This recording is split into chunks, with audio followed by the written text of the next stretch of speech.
నీ వాక్యాన్ని ధ్యానించటకు మేము సిద్ధపడుతూ ఉన్నాం. నీ ఆత్మ సంబంధమైన విషయాలను నీ పరిశుద్ధాత్మ ద్వారా మేము పరిశోధించి నీ లేఖనాలను బట్టి పరిశీలనగా తెలుసుకొని నీ వాక్యాన్ని సరైన రీతిగా అర్థం చేసుకొని నీ రాజ్య నిర్మాణంలో మేమందరం పాలిభాగస్తులు అవ్వటానికి కృప అనుగ్రహించమని నీ కృపకు మమ్మల్ని అందరినీ అప్పగించుకుంటూ యేసు నామమున ప్రార్థించి అడిగి వేడుకొనుచు ఉన్నాము తండ్రి, ఆమేన్. దేవుని యొక్క రాజ్యం అనే ప్రధాన అంశం మనం ధ్యానం చేస్తూ వస్తూ ఉన్నాం.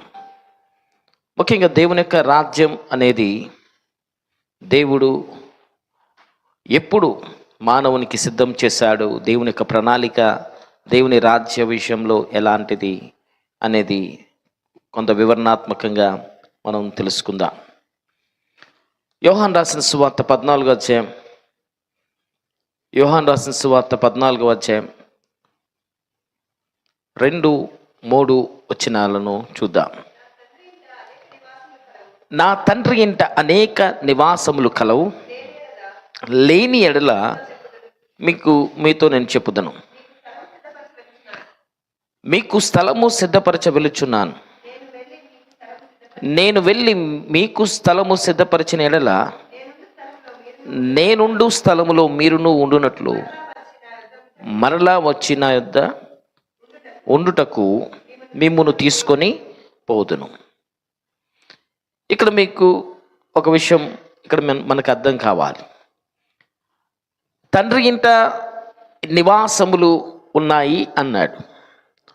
తండ్రి ఇంట నివాసములు ఉన్నాయి, ఆ ఉన్న నివాసములు సిద్ధపరచటానికి నేను వెళ్ళాను అంటున్నాడు. దేనికోసం వెళ్ళాను అంటున్నాడు? తండ్రి ఇంట నివాసములు ఉన్నాయి, ఆ నివాసములను మీ కొరకు సిద్ధపరచడానికి నేను వెళ్తున్నాను అన్నాడు. గమనించండి, దేవుని యొక్క రాజ్యం అనేది ఎప్పుడు కట్టబడింది, ఎప్పుడు అది నిర్మాణం జరిగింది? తండ్రి ఇంట అనేక నివాసములు మన కొరకు దేవుడు ఎప్పుడు వాటన్నిటిని సిద్ధం చేశాడు? యేసుక్రీస్తు ఆయన వచ్చిన తర్వాత, యేసుక్రీస్తు ప్రభు రాకడ జరిగిన తర్వాత క్రొత్త భూమి క్రొత్త ఆకాశం కలుగుతుంది. అప్పుడు ఆ రాజ్యం దేవుడు నిర్మాణం చేస్తాడు అనే భావనలో కొందరున్నారు. కానీ యేసుప్రభు చెబుతున్న మాట ఏంటంటే, ఆల్రెడీ అనేక నివాసాలు మీకు ఉన్నాయి, అనేక నివాసములు నా తండ్రి ఇంట ఉన్నాయి, వాటిని సిద్ధపరచడానికి నేను వెళ్తున్నాను అన్నాడు. వాటిని సిద్ధపరచడానికి నేను వెళ్తున్నాను అంటే ఉన్న నివాసములు, సిద్ధపరచబడిన నివాసములను మన కొరకు సిద్ధపరచడానికి వెళ్ళాడు అంటే దాని అర్థం ఏంటి అనేది ఈ వాక్య భాగం చిట్ట చివరిలో నేను మీకు తెలియచేస్తాను. రెండవది, ముందుగానే దేవుడు సృష్టిని చేసినప్పుడు సృష్టి నిర్మాణంతో పాటు దేవుని రాజ్య నిర్మాణమును కూడా చేశాడా? లేక దేవుని రాజ్య నిర్మాణం అనేది తర్వాత కాలంలో చేయబోతున్నాడా? సృష్టి నిర్మాణంతో పాటు దేవుడు తన సృష్టిలో దేవుని రాజ్యాన్ని కూడా ముందుగానే సృష్టించాడా? లేకపోతే సృష్టి ఈ పాత ఆకాశం, పాత భూమి ఇది గతించిపోయిన తర్వాత క్రొత్తది దేవుడు సృష్టిస్తాడా? అంటే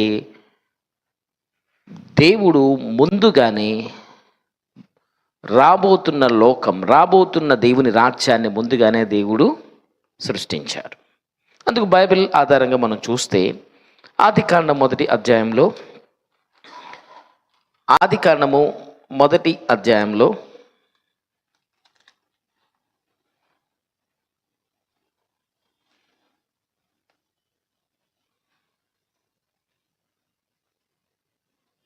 ఆదికాండం 1వ అధ్యాయంలో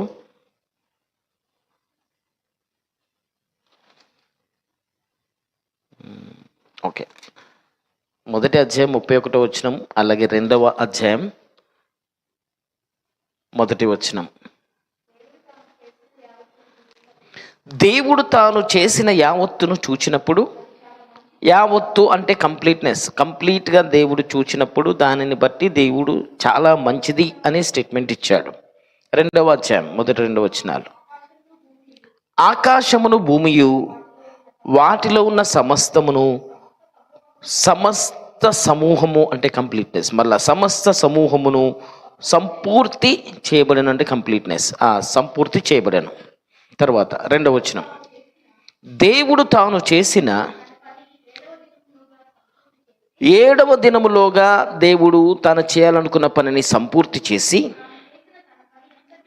తాను చేసిన పని అంతటి నుండి 7వ దినమందు దేవుడు విశ్రాంతి తీసుకున్నాడు.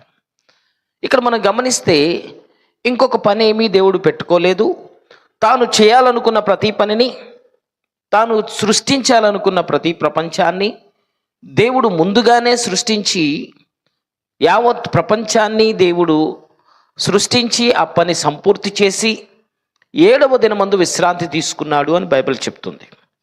ఒకవేళ దేవుడు మనం అనుకున్నట్టుగా దేవుని రాజ్యం అనేది తర్వాత సృష్టించబడుతుంది, దేవుని రాజ్యం అనేది ఈ క్రొత్త ఆకాశం క్రొత్త భూమి కలిగినప్పుడు ఆ దేవుని రాజ్యం కట్టబడుతుంది అని కాదు.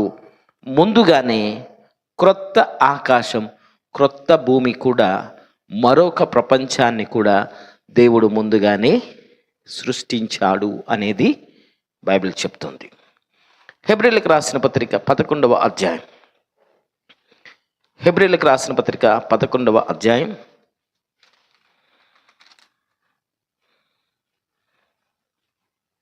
3వ వచనం నుండి,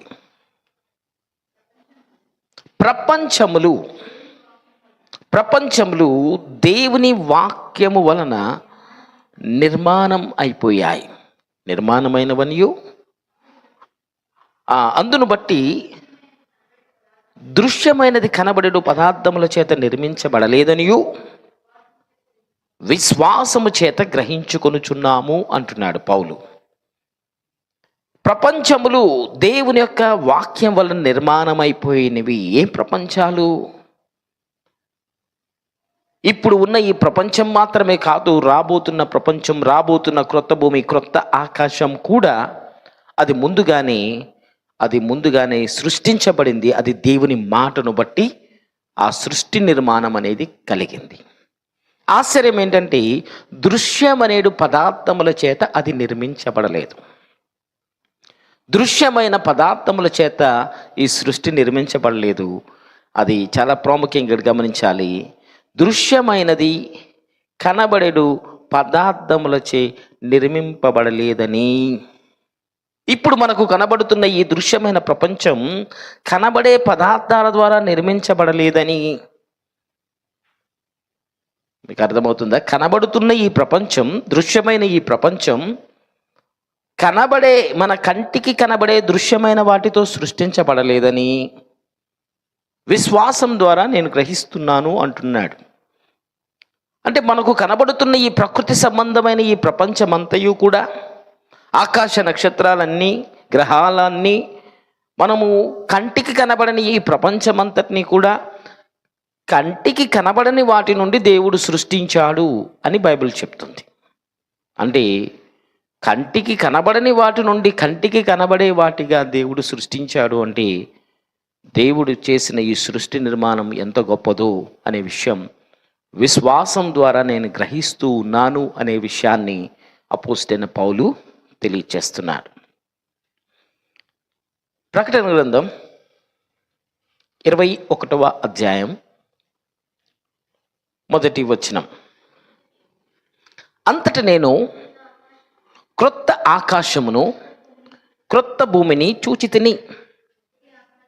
మొదటి ఆకాశమును మొదటి భూమియు గతించిపోయెను, సముద్రమును ఇకను లేదు. అంటే సముద్రము లేని ఒక ప్రపంచాన్ని దేవుడు ముందుగానే సృష్టించాడు. నేను క్రొత్త ఆకాశం క్రొత్త భూమిని నేను చూశాను అంటున్నాడు. అలాగే మొదటి ఆకాశం మొదటి భూమి గతించిపోయెను అంటున్నాడు. పిల్లల, ఆకాశం వైశాల్యం ఎంత? ఆకాశం యొక్క ఎత్తు ఎంత? ఆకాశం యొక్క పరిమాణం ఎంత? ఎవరైనా చెప్పగలరా? ఈ భూప్రపంచంలో ఈ భూమి మీద ఉన్న వ్యక్తి ఈ ఆకాశం యొక్క వైశాల్యం ఎంతో దీనిని వివరించి చెప్పటం అనేది అసాధ్యం. మానవుని యొక్క మేధస్సుకు మించిన ఈ ప్రపంచం, ఈ కంటికి కనబడుతున్నది వాటికి మాత్రమే కాదు పరిమితం. ఇలా మనకు కనబడుతున్న ఈ ఆకాశం, ఈ భూమి, ఈ ప్రపంచం వరకే కాదు, కంటికి కనబడని మరొక ప్రపంచాన్ని దేవుడు చేశాడు. అందుకే ఇక్కడ గమనిస్తే 21వ అధ్యాయం 1వ వచనంలో నేను క్రొత్త ఆకాశం క్రొత్త భూమిని చూచితిని అంటున్నాడు. అంటే ఆల్రెడీ సృష్టించబడింది, ఆ సృష్టించబడిన ప్రపంచాన్ని చూచాడు. That's all. క్రొత్త భూమి క్రొత్త ఆకాశం అనేది, ఇంకొక ప్రపంచం అనేది ఉంది, దానిని నేను చూశాను అంటున్నాడు.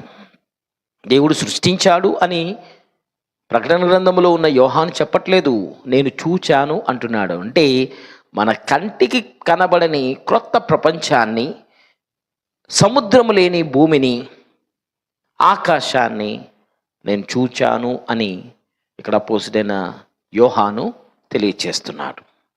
మత్తయి రాసిన సువార్త 25వ అధ్యాయం. మత్తయి రాసిన సువార్త 25వ అధ్యాయం 34వ వచనం. కుడివైపున ఉన్న వారిని చూచి, నా తండ్రి చేత ఆశీర్వదించబడిన వారులారా రండి. ఇప్పుడు లోకం పుట్టినది మొదలుకొని మీ కొరకు సిద్ధపరచబడిన ఆ రాజ్యం స్వతంత్రించుకోండి అంటున్నాడు. అంటే ఏ రాజ్యం స్వతంత్రించుకుంటాం మనం ఎదురు చూసే దేవుని రాజ్యం. అది ఎప్పుడు పుట్టింది? లోకం పుట్టినప్పుడే పుట్టింది. ఈ స్టేట్మెంట్ ఎవరు ఇస్తున్నారు? యేసుక్రీస్తు ప్రభు ఇస్తున్నాడు. నా తండ్రి చేత ఆశీర్వదించబడిన వారులారా, లోకం పుట్టినది మొదలుకొని దేవుడు ఈ సృష్టి నిర్మాణానికి పునాది వేసినప్పుడే, ఈ లోకం పుట్టినది మొదలుకొని దేవుని రాజ్యాన్ని మన కొరకు సిద్ధపరిచాడు.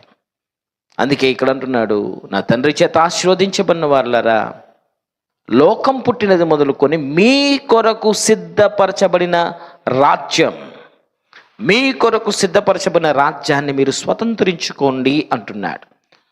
సో యేసుక్రీస్తు ప్రభు చెబుతున్న ఈ మాట, ప్రపంచం అనేది ఒకే ఒక్కసారి దేవుడు చేసిన 6 రోజుల సృష్టిలోనే 7వ రోజు దేవుడు ఏ పని పెట్టుకోకుండా విశ్రాంతి తీసుకోక మునిపే 6 రోజుల్లోనే ప్రపంచాలన్నీ కూడా నిర్మాణమైనవి.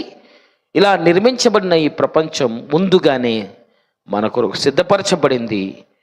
ఈ లోకం, ఈ రాబోతున్న ఈ లోకం, క్రొత్త ఆకాశం క్రొత్త భూమి అనేది ముందుగా మన కొరకు సిద్ధపరచబడిన ఈ లోకం, ఇది ముందుగానే ప్రకటన గ్రంథంలో యోహాను చూడక మునిపే ముందుగానే బైబిల్లో ఒక వ్యక్తి చూశాడు. పాత నిబంధనలో హెబ్రీయులకు రాసిన పత్రిక 11వ అధ్యాయం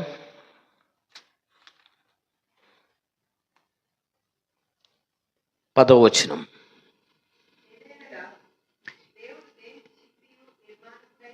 దేవుడు దేనికి శిల్పియు నిర్మాణకుడై ఉన్నాడో,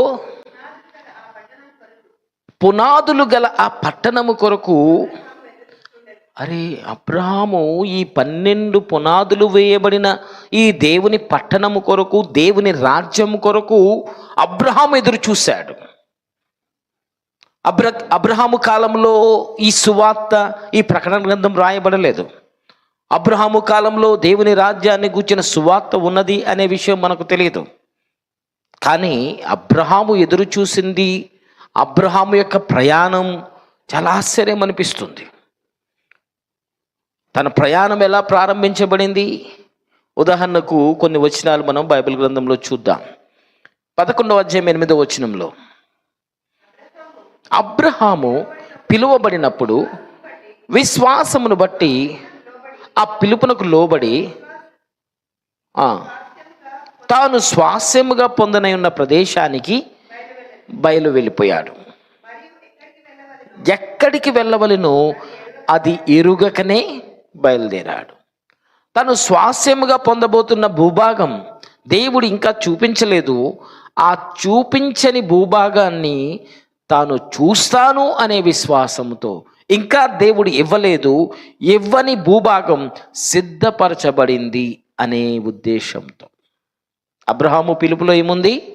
స్వాస్యం అనేది ఉంది. అబ్రహాముకి ఇది నీ భూభాగం, ఇది నీ ప్రాంతం, ఇది నీ నివసించే స్థలం, ఇది నేను నీకు ఇచ్చే దేశం అని ఇంకా దేవుడు చూపించక మునుపే అబ్రహాము కొరకు స్థలాన్ని దేవుడు సిద్ధపరిచాడు. Yes are no? చెప్పండి, అవునా కదా? అబ్రహామును పిలిచినప్పుడే, పిలువకు మునుపే స్థలం అనేది సిద్ధంగా ఉంది. అబ్రహాము పిలుపులోనే అబ్రహాము పొందే స్వాస్యం అనేది సిద్ధంగా ఉంది. అబ్రహాము పిలుపులోనే అబ్రహాముకు దేవుడు కేటాయించిన భూభాగం అంతా సిద్ధపరచబడి ఉంది. అలా సిద్ధపరచబడిన భూభాగమును దేవుడు ముందుగా దేనినైతే అబ్రహాము కొరకు కేటాయించాడో, ఏ భూభాగం అయితే అబ్రహాముకు తన సంతానానికి దేవుడు డిక్లేర్ చేసి సరిహద్దులు వేశాడో, ఆ భూభాగం ఇంకా కనబడక మునిపే ఎక్కడ సరిహద్దు, ఎక్కడ ఏ ప్రాంతం, ఏ దేశం అనే విషయం అబ్రహాముకు తెలియక మునిపే దేవుని మాటను బట్టి తన సొంత దేశాన్ని, తన తండ్రి ఇంటిని, తన బంధువుల ఇంటిని విడిచిపెట్టి అబ్రహాము ప్రయాణమై బయటకు వచ్చాడు. ఎందుకంటే దేవుడు సిద్ధపరిచి ఉంచిన భూభాగాన్ని ఇస్తాడు అనే ఉద్దేశంతో. అబ్రహాము పిలువబడినప్పుడు తాను ఆ పిలుపునకు లోబడిన వాడై తాను స్వాస్యముగా పొందనై ఉన్న ఆ భూభాగమును ఇంకా చూడక మునిపే అతడు బయలు వెళ్ళిపోయాడు. ఎక్కడికి వెళ్తున్నాడో ఇంకా తెలియక మునిపే కానీ సిద్ధపరచబడిన భూభాగం ఉంది అనేది అతడు నమ్మాడు. ఈరోజు అబ్రహాము విశ్వాసులకు కర్త, విశ్వాసులకు తండ్రిగా ఎందుకు పిలువబడుతున్నాడంటే దేవుడు పిలిచిన పిలుపులోనే స్వాస్యం అనేది ఉంది అని నమ్మాడు. ఈరోజు మన జీవితంలో దేవుడు మనల్ని పిలిచాడు, ఆ పిలుపులోనే మనం పొందబోతున్న రాజ్యం కూడా దేవుడు సిద్ధపరిచి ఉంచాడు. మనం వెళ్ళబోతున్న రాజ్యం అది ముందుగా సిద్ధపరచబడింది. నా తండ్రి ఇంట అనేక నివాస స్థలము, అనేకమైన నివాసాలు ఉన్నాయి. ఇప్పుడు నీ భూభాగం అనేది అబ్రహాముకి ఎలాగైతే కేటాయించి పిలిచాడో, అబ్రహాముకి ఎలాగైతే సరిహద్దులు వేసి పిలిచాడో, ప్రతి ఒక్కరికి కూడా సిద్ధపరచబడిన భూభాగము, ఇదిగో నా తండ్రి ఇంటి అనేక నివాసాలు ఉన్నాయి. ఏ నివాసం ఎవరికి చెందిందో, ఏ నివాసం ఎవరికి అది చట్టబద్ధంగా రావాలో, ఏ నివాసానికి మనం అర్హులో ఆ నివాసాన్ని ఇవ్వటానికి, సిద్ధపరచటానికి నేను వెళ్ళాను అంటున్నాడు యేసుప్రభు. దేవుడు పిలిచిన పిలుపులోనే మన స్వాస్యం అనేది ఉంది. దేవుని పిలుపులోనే మనం పొందబోతున్న రాజ్యం అనేది ఉంది. అయితే మీరు చీకటి నుండి ఆశ్చర్యకరమైన వెలుగులోనికి మిమ్మును పిలిచిన వాని గుణాతిశయములను ప్రచురించుటకు ఏర్పరచబడిన వంశం, నీ వంశాన్ని దేవుడు ఏర్పాటు చేశాడు. రాజులైన యాజక సమూహం, నిన్ను రాజుగా, యాజకులుగా చేశాడు. పరిశుద్ధ జనముగా, దేవుని సొత్తైన ప్రజలుగా దేవుడు చేశాడు. నిన్ను చీకటిలో నుండి బయటకు తీసుకొచ్చినప్పుడే వెలుగు సంబంధమైన రాజ్యమును దేవుడు నీకు కేటాయించటానికి, నిన్ను చీకటిలో నుండి వేరు చేసి దేవుని రాజ్య వారసుడిగా నిన్ను మార్చినప్పుడే నీకు కావలసిన స్వాస్యాన్ని బహుమానంగా దేవుడు ఇవ్వటానికి దేవుడు నిన్ను పిలిచాడు. ఇప్పుడు నీ స్వాస్యం దేవుని రాజ్యంలో ఉన్నదా? Can you believe it?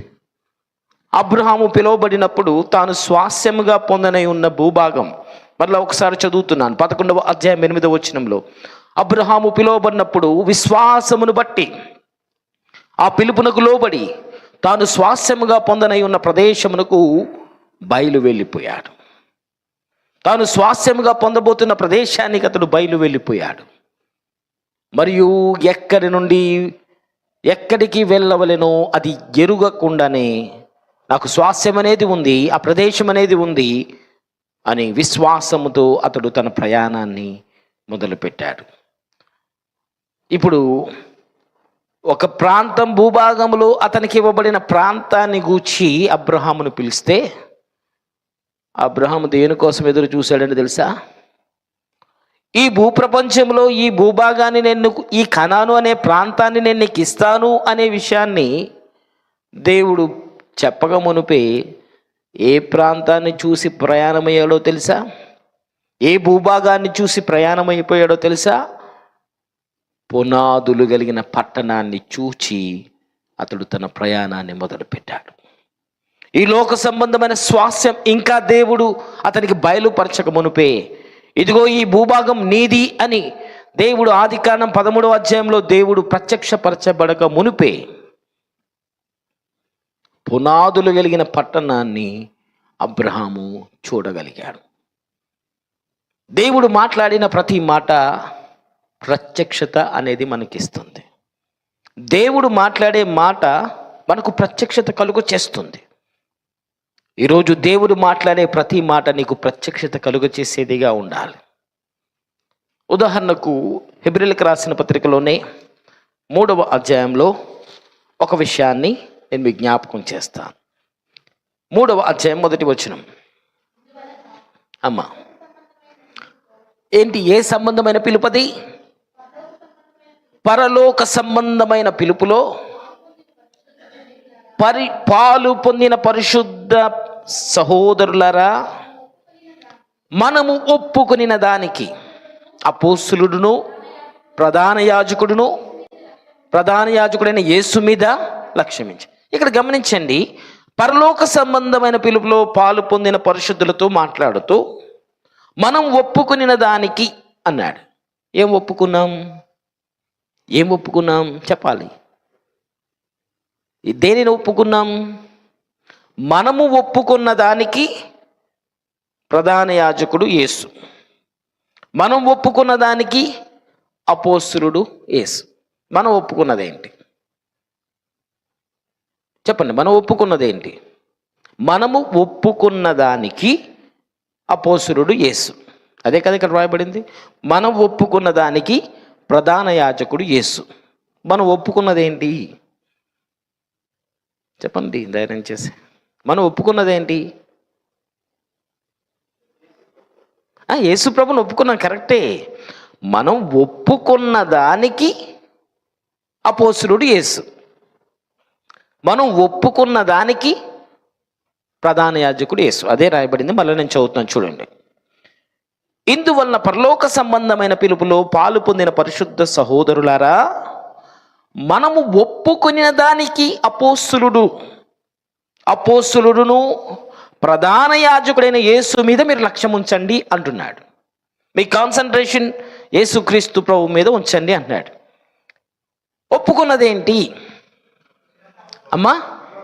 చెప్పండి గట్టిగా. ఏం ఒప్పుకున్నాం? దేవుని రాజ్యం ఉన్నదని ఒప్పుకున్నాం. ఆ దేవుని రాజ్యము నుండి పంపబడిన అపోస్తలుడైన యేసు అని, ఆయన అపోస్తలుడనే పంపబడిన వాడు. ఆ దేవుని రాజ్యము నుండి పంపబడిన వాడు యేసు అపోస్తలుడు అని మనం నమ్మాం. ఈ దేవుని రాజ్యానికి మధ్య వ్యక్తిగా ప్రధాన యాజకుడు చేసే పని, ప్రధాన యాజకుడు చేసే పాపక్షమాపణ యజ్ఞం అనే పనిని ఆ దేవుని రాజ్య సంబంధులకు ఇవ్వటానికి ఆయన ఒక ప్రధాన యాజకుడని మనం ఒప్పుకున్నాం. కాబట్టి దేవుని రాజ్యం అనేది మన యొక్క నిరీక్షణ. దేవుని రాజ్యం అనేది అంతిమంగా మన యొక్క ప్రయాణానికి అంతం. దేవుని రాజ్యం అనేది మన చిట్ట చివరి గమ్యం.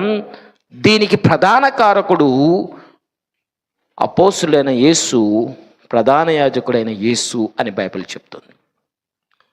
అంటే మనం ఒప్పుకున్న విశ్వాసములోనే మనకు తెలియకుండా దేవుని రాజ్యాన్ని మనం అంగీకరించాం. యేసు ప్రభుని నమ్ముకున్నామనే విషయాన్ని మనందరం గుర్తించాం. అవును, యేసు ప్రభుని నేను నమ్ముకున్నానని మనం ఒప్పుకున్నాం. యేసుక్రీస్తును ఒప్పుకున్నప్పుడే, యేసుక్రీస్తును రక్షకుడుగా నువ్వు అంగీకరించినప్పుడే ఆయన దేనికి అపోస్తలుడుగా ఉన్నాడో, ఆయన దేనికి ప్రధాన యాజకుడిగా పనిచేస్తూ ఉన్నాడో ఆ రాజ్యాన్ని కూడా నువ్వు ఒప్పుకున్నావు. నమ్మిన వారు ఒకసారి గట్టిగా ఆమేన్ చెప్పాలి. నీ విశ్వాసంలోనే దేవుని రాజ్య సంబంధమైన ఒప్పుకోలు జరిగింది. నీ ఒప్పుకోలులోని దేవుని రాజ్యం అనేది అంతర్భాగమైపోయింది.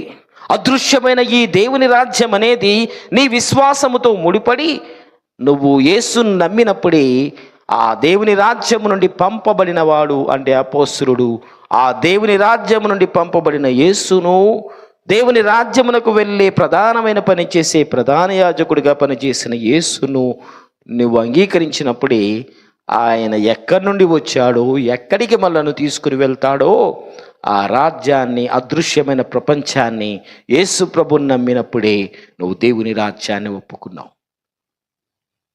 కాబట్టి దేవుని రాజ్యాన్ని మనం ఒప్పుకున్నప్పుడు, దేవుని రాజ్యాన్ని మనం అంగీకరించినప్పుడు, ఈరోజు మన పిలుపులోనే మనకు కనబడిన ఒక ప్రపంచాన్ని మనం ఒప్పుకొని యేసు ప్రభువుని వెంబడిస్తున్నాం. అబ్రహాము కూడా అంతే. నేను చూపించే దేశానికి నువ్వు రా అని దేవుడు చెప్పాడు. ఆదికాండం 12:1 నువ్వు దేశాన్ని విడిచిపెట్టి, నీ తండ్రి ఇంటిని వదిలిపెట్టి, నీ బంధువుల ఇంటిని వదిలిపెట్టి, నేను నీకు చూపించే దేశానికి రా అని అబ్రహామును దేవుడు పిలిచాడు.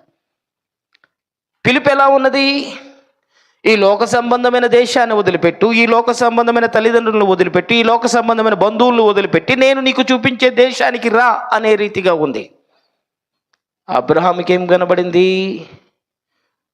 దేవుడు మాట్లాడుతున్నప్పుడు ఎంత ధైర్యం ఉంటే తన తండ్రి ఇంటిని వదిలిపెట్టేస్తాడు, ఎంత ధైర్యం ఉంటే తన దేశాన్ని వదిలిపెట్టేస్తాడు, తన బంధువులను వదిలిపెట్టేస్తాడు, ఎంత ధైర్యం ఉంటే ఆ పని చేయగలుగుతాడు. ఇంటి నుండి మనం బయటికి వెళ్ళాము అంటే, జోళ్ళు వేసుకున్నామంటే కారణం లేకుండా వేసుకో. బయటికి వెళ్ళి చెప్పులు వేసుకున్నామంటే ఎక్కడికో పని మీద వెళ్తాం, మళ్ళీ వస్తాం అనే ముందే మన ప్రోగ్రాం అనేది డిజైన్ చేయబడుతుంది. ప్రయాణానికి బట్టలు సదిరామంటే, ఒక సూట్ కేసు పట్టుకున్నాం, బ్యాగ్ పట్టుకున్నామంటే ఎక్కడికి వెళ్తాం, ఏ పని మీద వెళ్తాం, ఎప్పుడు వస్తాం అనే కంప్లీట్ పిక్చర్ అనేది మన మైండ్లో ఉంటుంది. దేవుడు నీ దేశాన్ని వదిలిపెట్టు అంటే ఏ దేశము వెళ్ళాలో అనేది దేవుడు చెప్పనప్పుడు, ఏ దేశంకి వెళ్ళి బతకాలో అనే విషయాన్ని దేవుడు చెప్పనప్పుడు,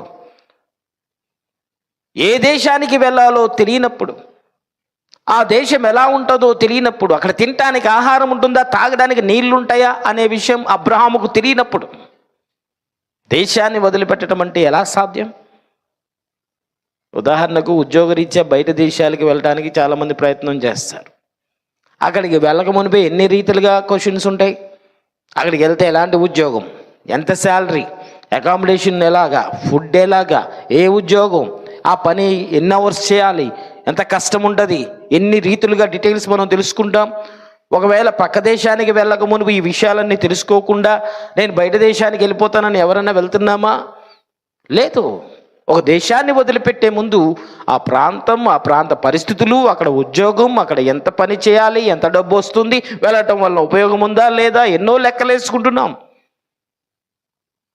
ఈ దేశానికి వెళ్ళు అనే విషయాన్ని పలానా దేశం అని పేరు చెప్పకుండా అబ్రహామును ఇంటి నుండి బయటకు తీసుకురావాలంటే నీ తండ్రి ఇంటిని కూడా వదిలిపెట్టే అన్నాడు. తండ్రి ఇంటి నుండి అంటే ఇంకా మళ్ళా అబ్రహాము వెనక్కి వచ్చినప్పుడు ఆ తండ్రి బతుకుంటాడో లేదో కూడా తెలియదు.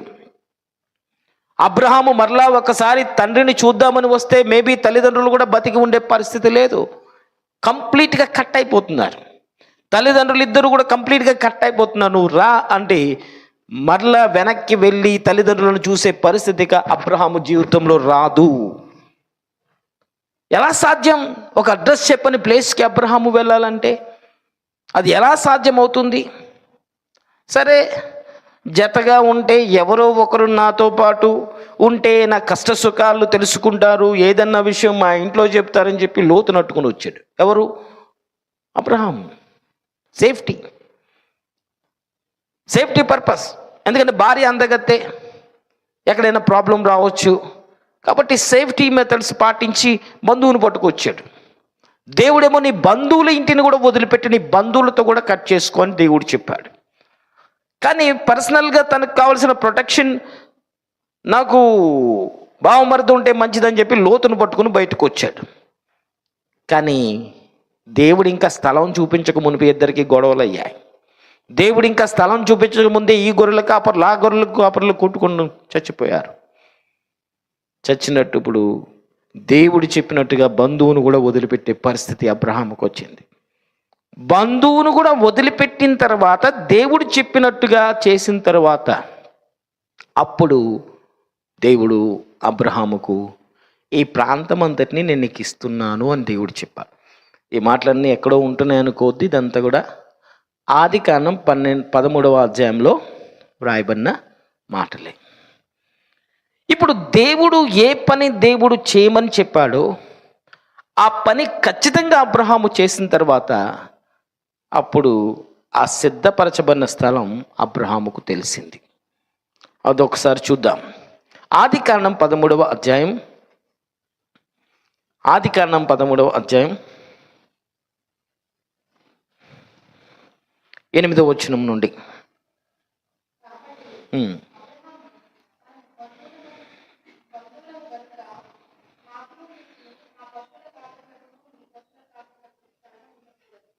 మన ఇద్దరం బంధువులం కాబట్టి, మన రిలేషన్ బ్రేక్ అవ్వకూడదు కాబట్టి దేవుడు ఏం చెప్పాడు? బ్రేక్ చేయని చెప్పాడు. దేవుడు ఏం చెప్పాడు? 12వ అధ్యాయం 1వ వచనం కూడా ఒకసారి చూడండి. నువ్వు లేచి నువ్వు దేశం నుండి, బంధువుల యొద్ద నుండి, నీ తండ్రి ఇంటి నుండి కూడా డిస్కనెక్ట్ అవ్వు. బయలుదేరి నేను నీకు చూపించే దేశానికి వెళ్ళమని చెప్పాడు. అప్పుడు 8వ వచనం, 13వ వచనం, 14వ అధ్యాయం, 13వ అధ్యాయం 8వ వచనం. ఇప్పుడు అబ్రహాం ఏమంటున్నాడు? మనం బంధువులం కాబట్టి ఇంకా బంధుప్రీతి పోలేదు. బంధువులము కనుక నాకును నీకును, నా పశువుల కాపర్లకు నీ పశువుల కాపర్లకు కలహం ఉండకూడదు, కొట్లాడుకోకూడదు. ఈ దేశమంతయు నీ ఎదుట ఉంది కదా, దయచేసి నన్ను విడిచి వేరుగా ఉండు.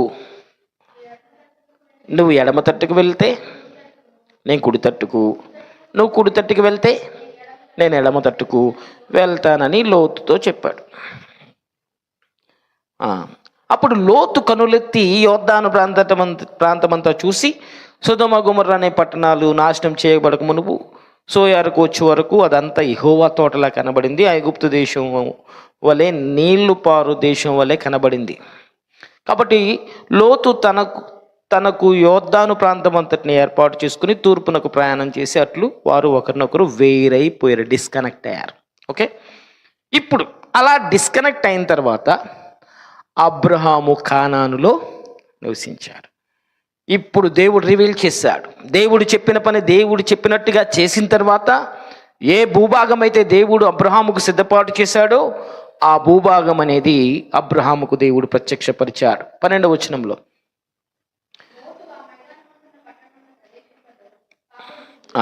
ఒకసారి 15, ఓకే 14 చూడమ్మా.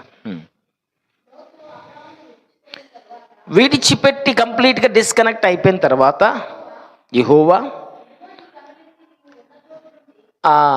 ఎందుకీ అబ్రహాం ఉన్న ప్రాంతం అదే. అబ్రహాం ఎక్కడ నివసిస్తున్నాడు? ఆ కానాను ప్రాంతమే దేవుడు బహుమానంగా అబ్రహాముకి ఇవ్వబోతున్నాడు. ఆ ప్రాంతమే దేవుడు ఇవ్వబోతున్నాడు అన్న విషయం అబ్రహాముకి ఎప్పుడు తెలిసింది? ఎప్పుడు దేవుడు ప్రత్యక్షపరిచాడు? లోతు అబ్రహామును విడిచిపెట్టి వెళ్ళిపోయిన తర్వాత వాస్తవమైన భూభాగం అనేది అబ్రహాముకు తెలిసింది. ఈరోజు దేవుని రాజ్య సంబంధమైన దర్శనం మనకు కావాలి. దేవుని రాజ్య సంబంధమైన చిత్రపటం ఎలా ఉంటుందో దర్శనం మనం చూడాలి. మనకున్న ఈ యొక్క లోక సంబంధమైన స్నేహం మనం కలిగి ఉండి ఆత్మ సంబంధమైన దేవుని రాజ్యాన్ని ఎలా చూడగలుగుతాం? ఈ లోక సంబంధమైన వ్యవహారాలలో తలమునకలైపోయి ఈ లోక సంబంధమైన ఆచారాలతో మనం ముడిపెట్టుకొని లోక సంబంధమైన విశ్వాసాలను మనం పాటిస్తూ ఆత్మ సంబంధమైన ప్రపంచాన్ని ఎలా చూడగలం? ఎలా ఆ ప్రపంచం కొరకు ఎదురు చూడగలం? ఈ లోక సంబంధమైన విషయాలను గూర్చే మనం మాట్లాడుతున్నాం. ఈ లోక సంబంధమైన స్థిరత్వం కొరకే మాట్లాడుతున్నాం. ఈ లోక సంబంధమైన విషయాలపై ఆధారపడుతున్నాం. అసలు దేవుని రాజ్యం ఒకటి ఉన్నదని, దేవుని రాజ్యం కొరకు మనం ఎదురు చూడాలి అనే విషయాన్ని మనం అవగాహనలోని కూడా తీసుకొని రావట్లేదు. అబ్రహాము పిలువబడినప్పుడు తాను స్వాస్యముగా పొందనై ఉన్న ప్రపంచం ఏదో తనకు తెలియదు, కానీ అడుగు బయట పెట్టాడు. దేనిని చూసి బయట పెట్టాడు?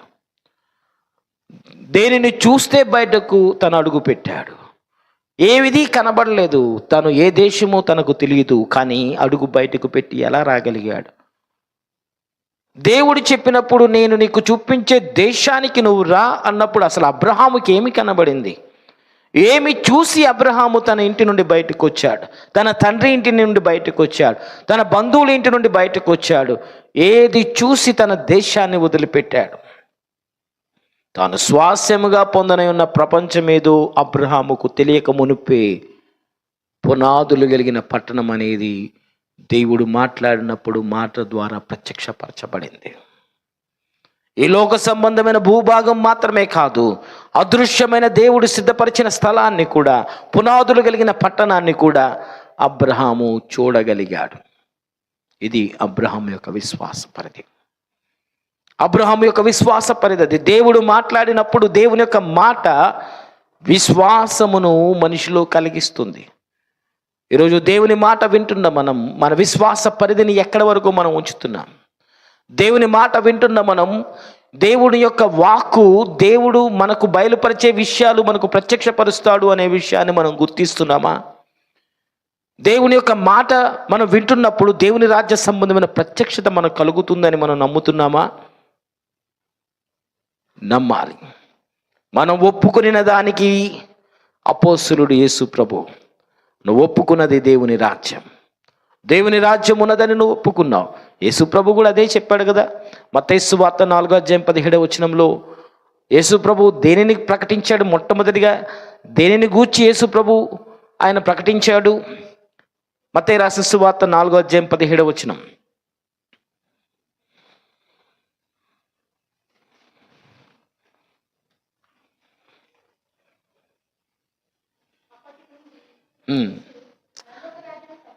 40 రోజులు ఉపవాసం తర్వాత, అప్పటి నుండి అంటే ఆఫ్టర్ 40 days ఫాస్టింగ్, పరలోక రాజ్యం సమీపించింది కనుక మారు మనసు పొందండి అని ప్రకటించాడు. అంటే ఈ అపోస్తులైన యేసు ప్రభు ఎక్కడి నుండి వచ్చాడు? పరలోక రాజ్యం నుండి నేను వచ్చాను, ఆ పరలోక రాజ్యం సమీపించింది, మీరు ఆ పరలోక రాజ్యంలోకి వచ్చే సమయం ఆసన్నమైందని అపోస్తులుడిగా తన్ను తాను కనపరుచుకున్నాడు. ఈ అపోస్తులైన యేసుక్రీస్తు ప్రభు దేవుని రాజ్యం సమీపించిందని ఆ మాటే, మొట్టమొదటిగా యేసుక్రీస్తు ప్రభు ప్రకటించిన మాటే, ఆత్మ విషయమే దీనిలేని వారు ధన్యులు, పరలోక రాజ్యం వారిదని కొండ మీద ప్రసంగం చెప్పిన మొట్టమొదటి ప్రసంగమే. ఆయన స్ట్రీట్ ప్రీచింగ్లో వీధి సువార్తలో మొట్టమొదటిగా చెప్పిన మాటే పరలోక రాజ్యం అని. ఎక్కడి నుండి ఆయన పంపబడ్డాడో ఆ దేవుని రాజ్యాన్ని ఒప్పుకొనేటట్టుగానే ప్రజలను ఒప్పించి దేవుని రాజ్యం ఒకటి ఉన్నదని, ఆ దేవుని రాజ్య సంబంధమైన ప్రత్యక్షతను తెలియచేసే సువార్త ప్రకటన చేశాడు. యేసుక్రీస్తు యొక్క శిష్యులు మొట్టమొదటికి సూచక్రియ ఎక్కడ చూశారు చెప్పాలి. మొట్టమొదటి సూచక క్రియ ఇప్పుడు ఎక్కడ చూశారు? కానా అనే ఊరిలో వివాహంలో మొట్టమొదటి సూచక క్రియ యేసుప్రభు శిష్యులు చూశారు అని బైబిల్లో రాయబడింది. నేను అడిగేది ఏంటంటే, అసలు సూచక క్రియ అద్భుతం అనేది యేసుక్రీస్తు ప్రభు చేయకమునుపే ఆ కానా విందులో యేసుక్రీస్తు యొక్క శిష్యులు ఆ కానా విందుకు వెళ్ళారు అని బైబిల్లో రాయబడింది. ఒకసారి లేఖనబద్ధంగా చదువుకుంటూ ఆ మాటలు నేను మీకు చెప్తాను. యోహాను సువార్త 2వ అధ్యాయం 1వ వచనం.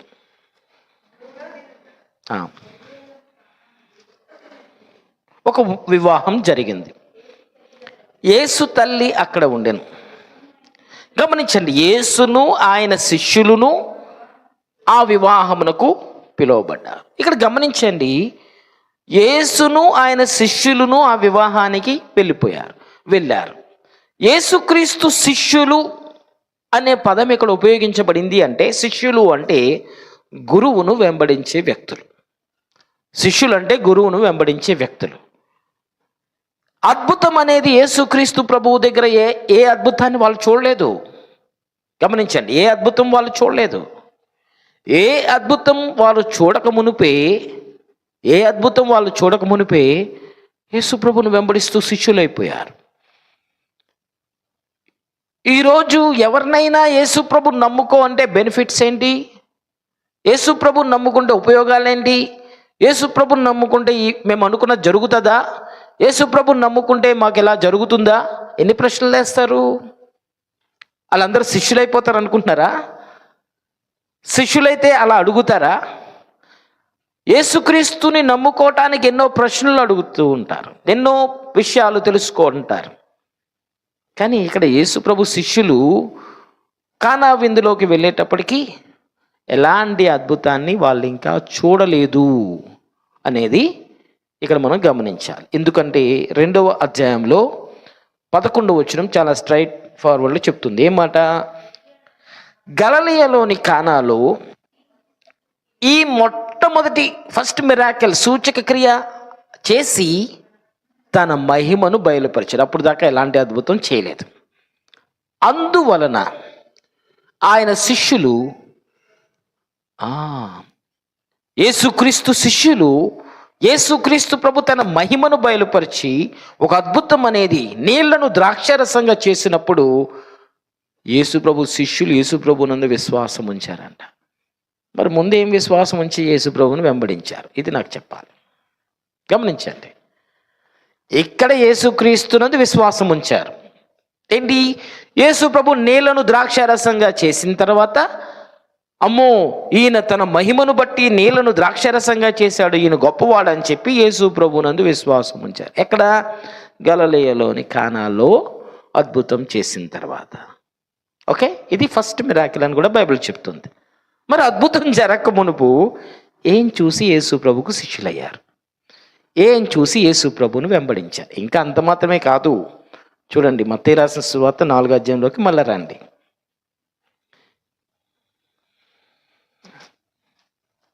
మత్తయి రాసిన సువార్త 4వ అధ్యాయంలో 18వ వచనం.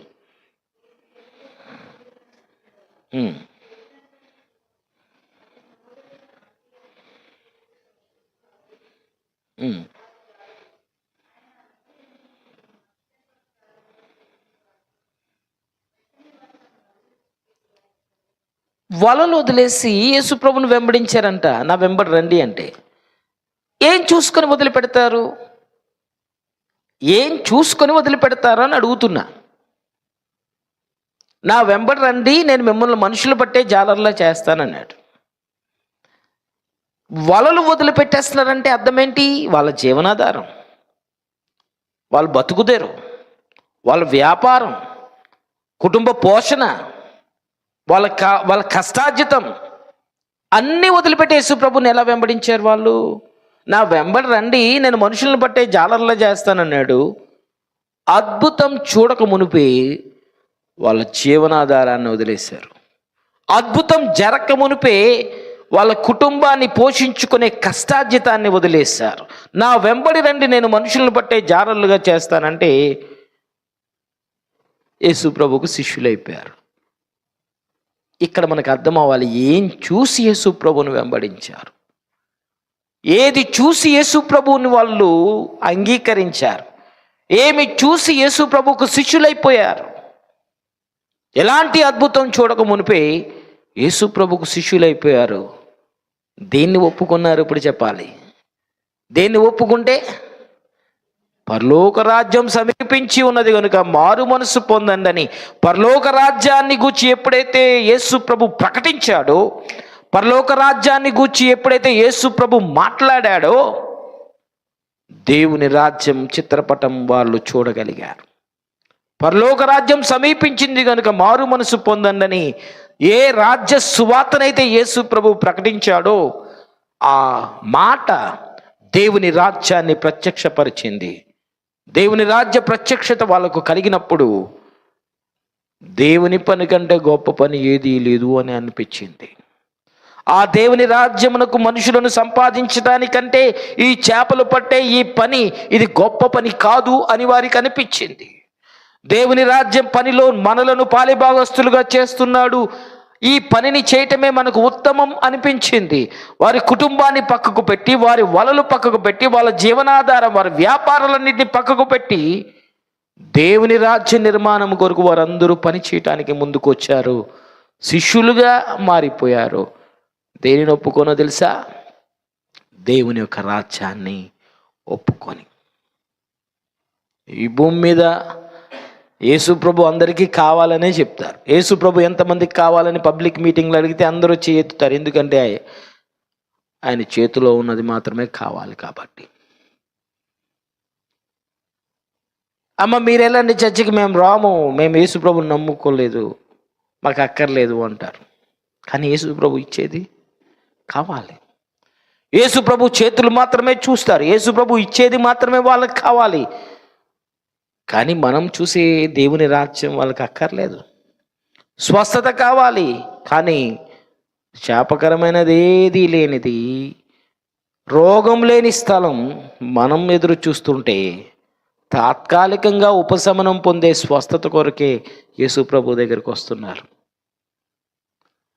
జీవితకాలం అంతయు కూడా సంతోషంగా, కన్నీరు కూడా లేని స్థలం, సంతోషకరమైన స్థలం కొరకు మనం ఎదురు చూస్తుంటే తాత్కాలికమైన సమస్యలు పోగొట్టుకోవటానికి, బాధలు పోగొట్టుకోవటానికి యేసుప్రభు దగ్గరికి వస్తున్నారు. ఇప్పుడు యేసుక్రీస్తు ప్రభు ఇచ్చేదాన్ని కొరకు వచ్చేవాళ్ళు చాలామంది, యేసు ప్రభు చెప్పిన దానిని నమ్మి వచ్చిన వాళ్ళు కొంతమందే. యేసు ప్రభు ఇచ్చే 5 రొట్టెలు 2 చేపలు 5,000 మంది కాకపోతే ఎన్ని వేల మంది అన్నా తినొచ్చు. కానీ ఇచ్చేదాని కోసం వచ్చిన వాళ్ళు కొంచెం మంది. యేసు ప్రభు చెప్పిన దేవుని రాజ్యాన్ని అంగీకరించినది మాత్రం కొంతమందే. ఈరోజు యేసుక్రీస్తు ప్రభు ప్రకటించబడుతూ ఉన్నాడు. సువార్త అనేది ప్రపంచవ్యాప్తంగా ప్రకటించబడుతూ ఉన్నది. ఆ ప్రకటించబడుతున్నప్పుడు యేసుక్రీస్తును చూసే ప్రతి వ్యక్తి ఆ పిలుపులో ఉన్న దేవుని రాజ్యం అనేది గుర్తించకుండానే, దేవుని రాజ్య సంబంధమైన పిలుపులో, సహోదరులారా పరలోక సంబంధమైన పిలుపులో అని మాట్లాడుతున్నాడు హెబ్రీ 3వ అధ్యాయం 1వ వచనంలో. మనం పరలోక సంబంధమైన పిలుపులో పాలిభాగస్తులుగా ఉన్నాము అనే విషయాన్ని మనం మర్చిపోయి, ఈ భూమి మీద మనం బ్రతుకుతున్నప్పుడు ఆత్మీయంగా యేసుప్రభుని నమ్మాలి. ఈ భూమి మీద బ్రతుకుతున్నాం కాబట్టి ప్రకృతి సంబంధంగా బ్రతకాలి. ఈ రెండే మన మైండ్లో పెట్టుకున్నాం. మనం వెళ్ళబోయే ఆత్మ సంబంధమైన ప్రపంచాన్ని మన మైండ్లోంచి ఎప్పుడో తీసేసాం.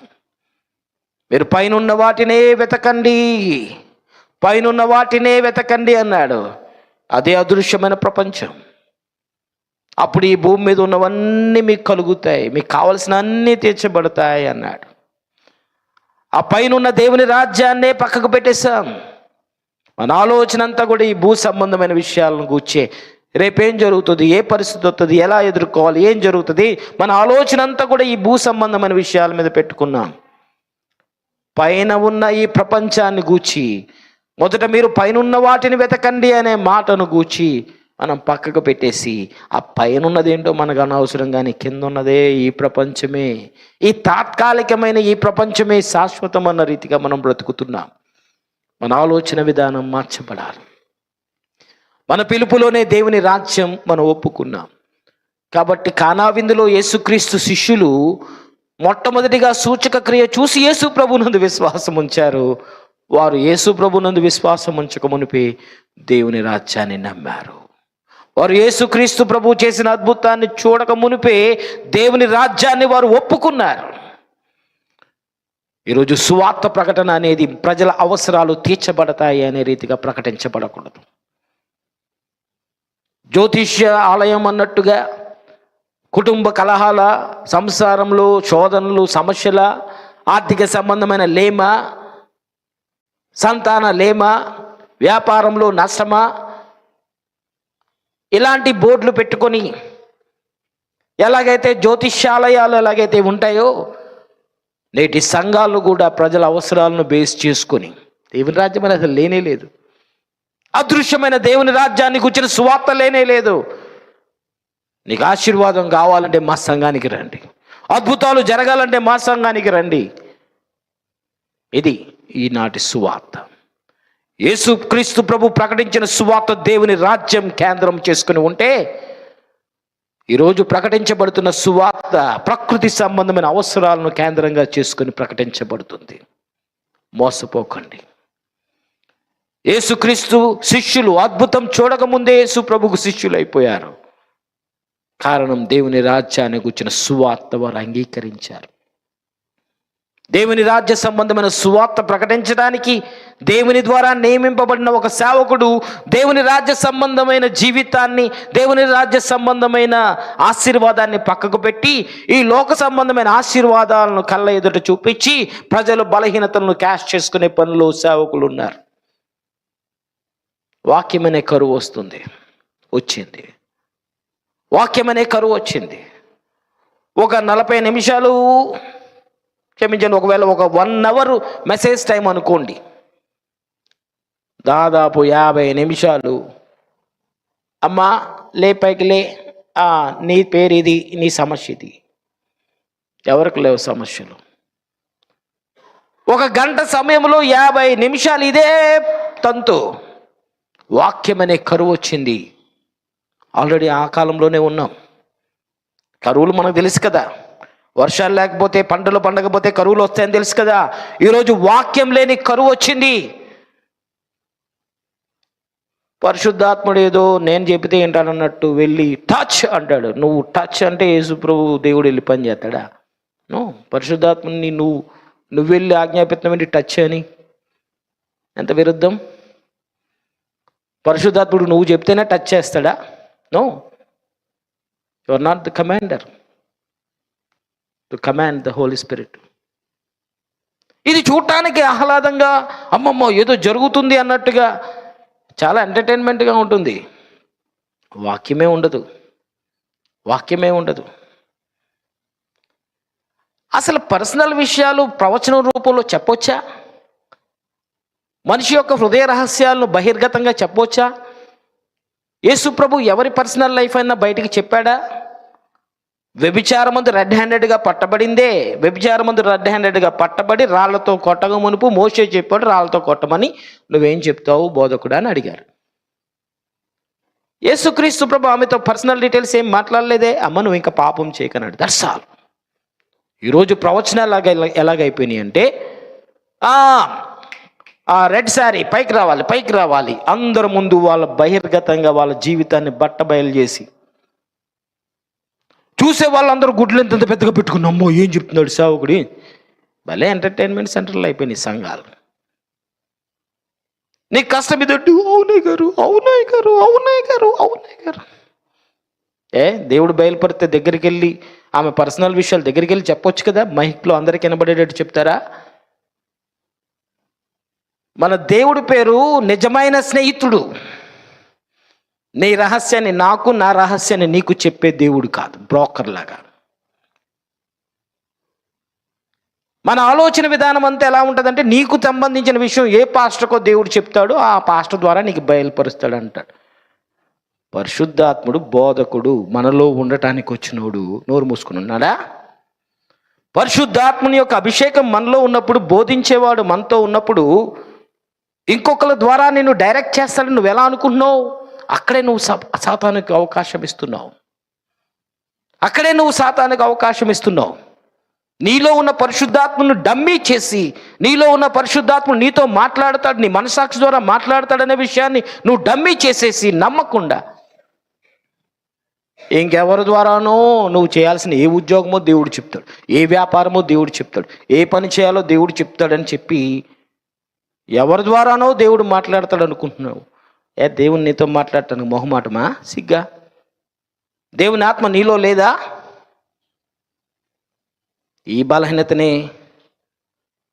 అందరూ అనట్లేదు, నేటి సేవకులు క్యాష్ చేసుకుంటున్నారు. ఈ ప్రజల యొక్క బలహీనతే సేవకులు క్యాష్ చేసుకుంటున్నారు. యేసు ప్రభు పొందిన దెబ్బల ద్వారా స్వస్థత వచ్చింది, మీరు పొందారని బైబిల్ చెప్తుంది. పొందితిరి అని చెప్తుంది, అంటే past tense. Already you are healed అని చెప్తుంది.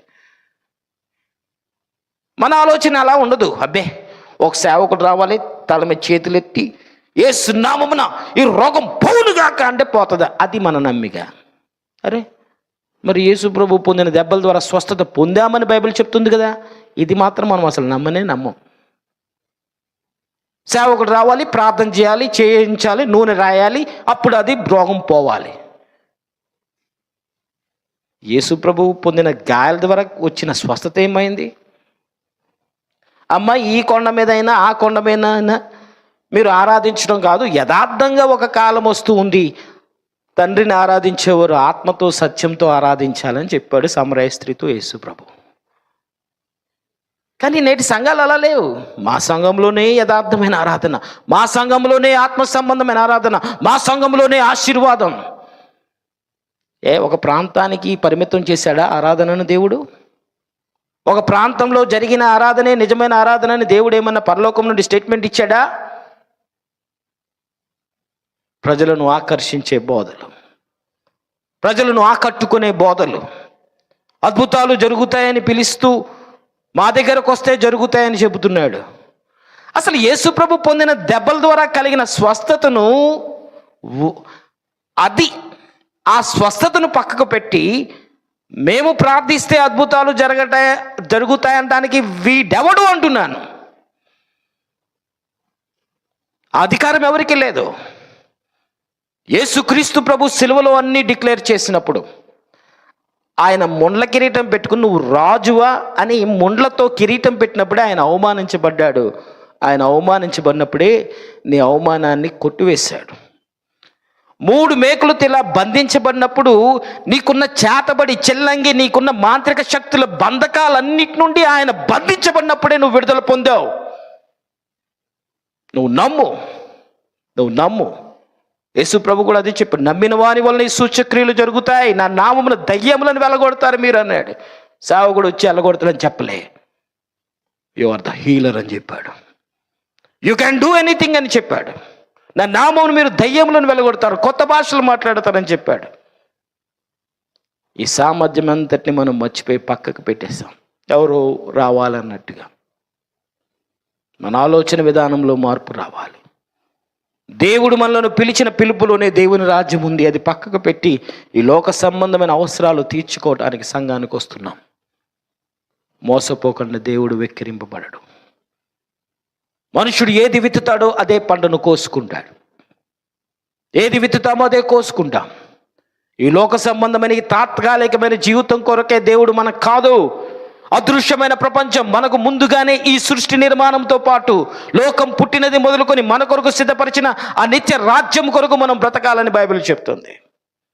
ఈరోజు ఆ రాజ్యాన్ని పక్కకు పెట్టి లోక సంబంధమైన విషయాలన్నింటినీ ప్రకటిస్తే అది ఎంతో ఆసక్తికరంగా వినసొంపుగా ఈరోజు ప్రపంచంలో ప్రజలు అంగీకరిస్తున్నారు. అవును, మరి మన్నాని ఇస్తే రోజు తినండి అని 40 సంవత్సరాలు మన్నా ఇస్తే రోజు ఇదేం తింటామబ్బా అని చెప్పి దాన్ని దంచి నూనె వేసి అప్పడాలు వేసుకొని అట్లు వేసుకొని తిన్నారంట 40 సంవత్సరాలు ఇశ్రాయేలీయులు. ఆ స్వచ్ఛమైన మన్నా ఇస్తే మన్నాలా తీసుకోలేదు, అట్లు వేసుకొని దంచుకొని అట్లు వేసుకొని తిన్నారంట. ఈరోజు వాక్యం కూడా అలాగే అయిపోయింది. ఉన్నది ఉన్నట్టు వాక్యం చెప్తే అబ్బే అసలు నచ్చదు, ఇది వాస్తవం అని చెప్తే నచ్చదు.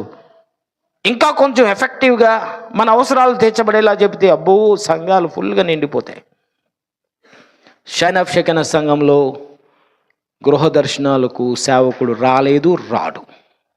ఏది వాస్తవమో గమనించాలి. ఒక సేవకుడు ఒక వ్యక్తిని పైకి పిలిచి చాలా సందర్భాల్లో చెప్పాను, ప్రవచన రీతిగా చెప్పాడు. అమ్మ ఒక స్త్రీతో, అమ్మ నీ కళ్ళు వేశ్య కళ్ళు అన్నాడు మైక్లో. ఏం కళ్ళు? వేశ్య కళ్ళు. భర్త ఇంకా మారలేదు, మీటింగ్లోనే ఉన్నాడు. భర్త వదిలేశాడు. భర్త ఆమెను వదిలేశాడు. అమ్మ నా భార్య వేశ్య, అందరి ముందు మైక్లో చెప్పాడు కదా, నీ కళ్ళు వేశ్య కళ్ళు అని. భర్త వదిలేశాడు. ఇలాంటి పనికి మాలిన ప్రవచనాలు చెబుతా. అసలు నీ పర్సనల్ డీటెయిల్స్ బయట పెట్టేవాడా దేవుడు? బహిర్గతంగా అవమానించేవాడా దేవుడు? నీ రహస్యాన్ని వేరే వ్యక్తికి తెలియజేసేవాడా దేవుడు? మోసపోవద్దు. నీ అంతరంగాన్ని దేవుడు, నాకు కూడా నీ విషయం దేవుడు తెలియచేయడు. మోసపోవద్దు.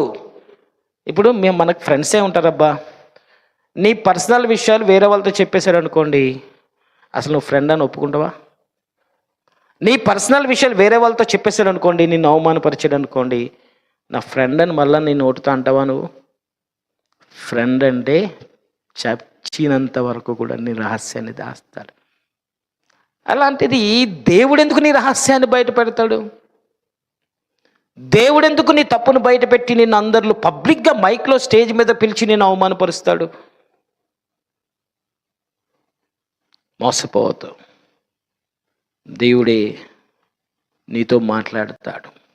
దేవుడే విషయాన్ని బయలుపరుస్తాడు. కాబట్టి మనం ఒప్పుకున్న దేవుని రాజ్యం మీద నుండి మన ధ్యాసను తిప్పటానికి, మన ఆలోచన విధం తిప్పటానికి అనేక మంది క్రీస్తు నామములో క్రీస్తు అనే అభిషక్తులుగా చలామణి అవుతున్నారు. ఏదో సేవకుడి మీద వ్యతిరేకతతో మాట్లాడుతున్నాను అనుకోవద్దు, క్షమించండి. 20 సంవత్సరాల ఈ సుదీర్ఘ ప్రయాణంలో ఏ సేవకుడిని ఎత్తిపెట్టి నేను మాట్లాడను. కానీ వాక్యం ఉన్నట్టుగా చెప్తున్నాను. అది అంగీకరించిన వ్యక్తులుగా సంఘంలో మీరు ఉన్నారు. దానికి నేను మిమ్మల్ని అభినందిస్తున్నాను.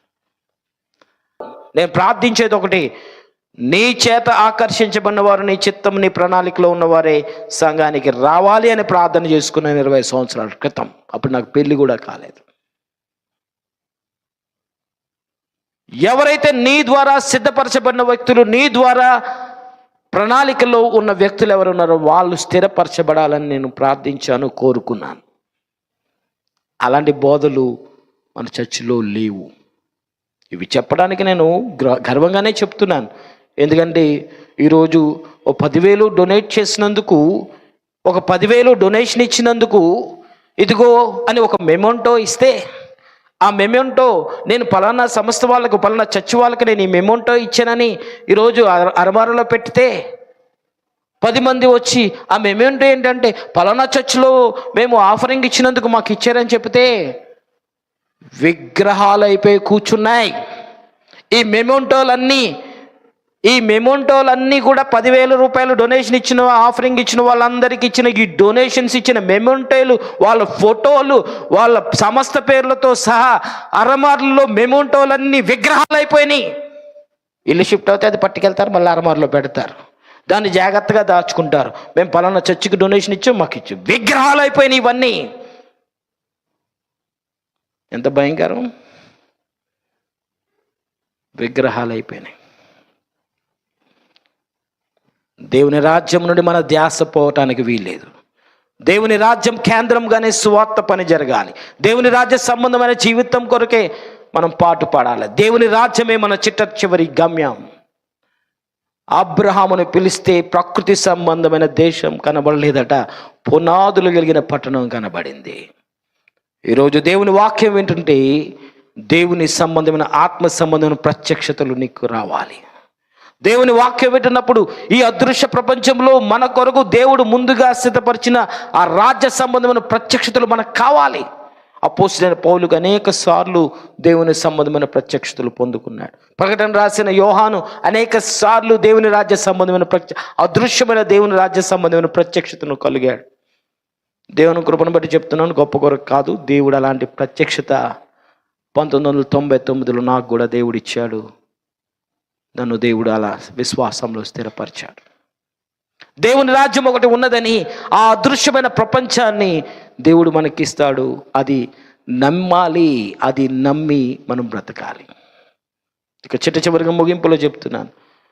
బైబిల్లో చదువుతుంటే పాత నిబంధనలో హనోకు 365 years బతికాడు. అతడు 365 సంవత్సరాలు బతికిన తర్వాత అతడు కనబడకపోయానని రాయబడుతుంది. ఏమయ్యాడు?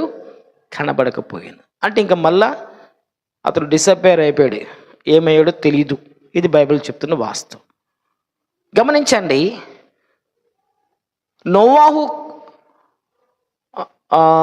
నోవాహు కాలంలో లేకపోతే అబ్రహాము కాలంలో ఇలాగూ ఆ కాలమానం పీరియడ్ అంతా మనం చూస్తున్నప్పుడు